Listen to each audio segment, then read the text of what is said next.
বিএনপির নেতাদের বিরুদ্ধে আসলে অনেক মামলা হামলা সব কিছু করেছে এই সরকার, কিন্তু বিএনপিকে কোনো মতে দমাতে পারে নাই।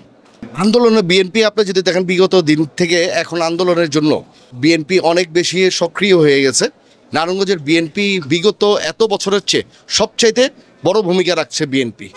এই সরকারের এগেনস্টে যে কোনো নির্বাচনে যাওয়া মানে হলো এই গভর্নমেন্টকে স্বীকৃতি দেওয়া, কারণ তাদের দুর্নীতি, তাদের স্বজনপ্রীতি, তারা যেইভাবে করে পাশ করাচ্ছে ওদের লোকজনকে, এটা আসলে কোনো গণতন্ত্রের আন্ডারেই পড়ে না। এটা হলো এক রাজার এক দেশের পরিণত হয়েছে। 2008 সাল থেকে 16 সালে যদি যান, এখন বিএনপির অবস্থা হলো নারায়ণগঞ্জের সবচাইতে শক্তিশালী একটি সংগঠনের নামই হলো বিএনপি। বিএনপির নেতাদের বিরুদ্ধে আসলে অনেক মামলা হামলা সব কিছু করেছে এই সরকার, কিন্তু বিএনপিকে কোনো মতে দমাতে পারে নাই। কারণ অনেক চেষ্টার বিনিময়েও তারা চেষ্টা করেছিল বিএনপির অনেক নেতাকর্মীকে নিয়ে ইলেকশনে নিয়ে আসার জন্য, কিন্তু আসলে বিএনপির হাতে কোনো দুই একজন বাদে আসলে কেউ যায়নি।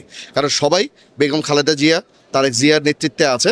ইভেন এই নেতৃত্বের আন্ডারে বিএনপি আরও সক্রিয় ভূমিকা রাখবে। আন্দোলনে বিএনপি আপনি যদি দেখেন বিগত দিন থেকে এখন আন্দোলনের জন্য বিএনপি অনেক বেশি সক্রিয় হয়ে গেছে, অনেক বেশি একত্রভাবে তারা কাজ করা শুরু করেছে।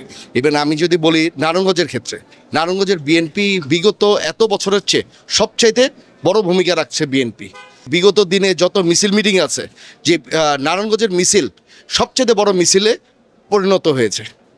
একদমই না, কারণ সংসদ নির্বাচন অথবা যেই নির্বাচনই বলেন, এই সরকারের এগেনস্টে যে কোনো নির্বাচনে যাওয়া মানে হলো এই গভর্নমেন্টকে স্বীকৃতি দেওয়া, কারণ তাদের দুর্নীতি, তাদের স্বজনপ্রীতি, তারা যেইভাবে করে পাশ করাচ্ছে ওদের লোকজনকে, এটা আসলে কোনো গণতন্ত্রের আন্ডারেই পড়ে না। এটা হলো এক রাজার এক দেশের পরিণত হয়েছে। 2008 সাল থেকে 16 সালে যদি যান, এখন বিএনপির অবস্থা হলো নারায়ণগঞ্জের সবচাইতে শক্তিশালী একটি সংগঠনের নামই হলো বিএনপি।